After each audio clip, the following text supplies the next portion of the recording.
In the realm of cricketing legends, there was one name that roared like a thunderclap. A name that sends shivers down the spine of even the most experienced batsman. Meet the man who, with his fast bowling, single-handedly destroyed the opposition, Malcolm Marshall. Marshall's life and career were not just some ordinary chapters in the story of cricket, but they were epic tales of raw power, mesmerizing speed, and unbelievable passion. You could be anyone: Gavaskar, Chappell, Botham, Border, Imran Khan.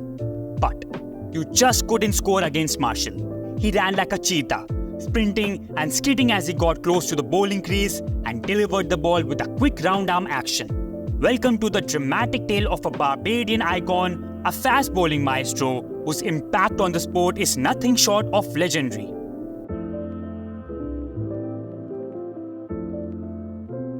Born in a land where cricket is a way of life, Malcolm Marshall's journey from humble beginnings to cricketing stardom was nothing short of extraordinary.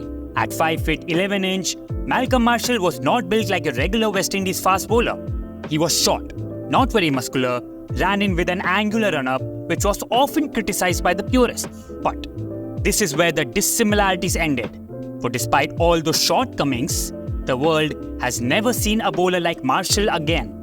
He had a wicket bouncer that used to skid off the surface and rise rapidly towards the chin of the batsman, making it even more dangerous. Malcolm Marshall would defy the laws of biomechanics with his deliveries, doubling in speed after pitching. His ability to swing the ball both ways and extract life from any pitch made him a nightmare for batsmen worldwide.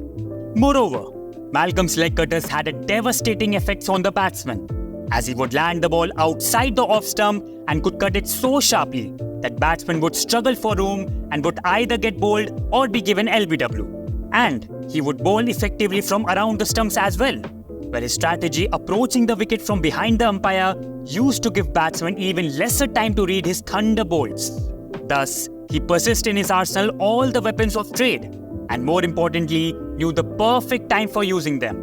One of his victims was Mike Gatting, whose nose was rearranged by a vicious bouncer in the opening one-day international between the West Indies and England in 1986.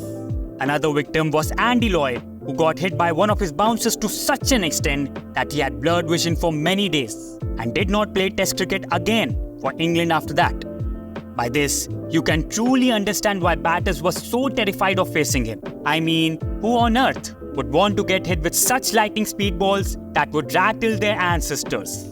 And to prove this claim, I would tell you that even the great Gavaskar once mentioned that when he faced Marshall, he could never see the entire ball coming at him. Arguably, no fast bowler from outside the subcontinent displayed such mastery on flat wickets in Asia. On tracks which offered minimal pace or movement, his weapon was the short ball that snorted at the batsman. Indian all-rounder Kapil Dev said, Marshall's devastating slinging action was the key for the only bowler he could remember who rattled the legendary Sunil Gavaskar. On a green pitch at Kanpur, Marshall hit Sunil on the arm and the bat flew out of his hand. I said, wow, I had never seen such a thing before. And getting that kind of reaction from opposition teammate is never even heard of. This was the greatness of that man. No paceman had a greater percentage of wickets in games won, with 83% of his tests being winning ones. The Barbadian goes down as one of the greatest and most accomplished fast bowlers in Test cricket history, boasting a Test bowling average of 20.94 and a strike rate of 46.22, the best of anyone who has taken 200 or more Test wickets. He consistently bowled at 90 plus mph for most part of his career, and at the end of his Test career, he was the all-time highest wicket taker for West Indies with 376, a record he held until Courtney Walsh reached the milestone. Marshall was also a decent middle-order batsman, registering 10 Test half-centuries and 7 first-class centuries. Malcolm Marshall had a heart of a lion. No one can forget his bowling spell of 7 wickets of 53 against England with a broken left hand. Yes, you heard it right. He played that game with a broken arm, and for his country, he shrugged off the pain and bowled as well as batted with just one arm. Very few players in the history of the game have played with such a big heart and roared like a lion as he did. The mere mention of his name brings up visions of thunderous applause, relentless pace, and a burning passion for the game. His legacy isn't just about the wickets he took, it's about the fear he instilled, the inspiration he provided, and the standards he set for the future generations of fast bowlers.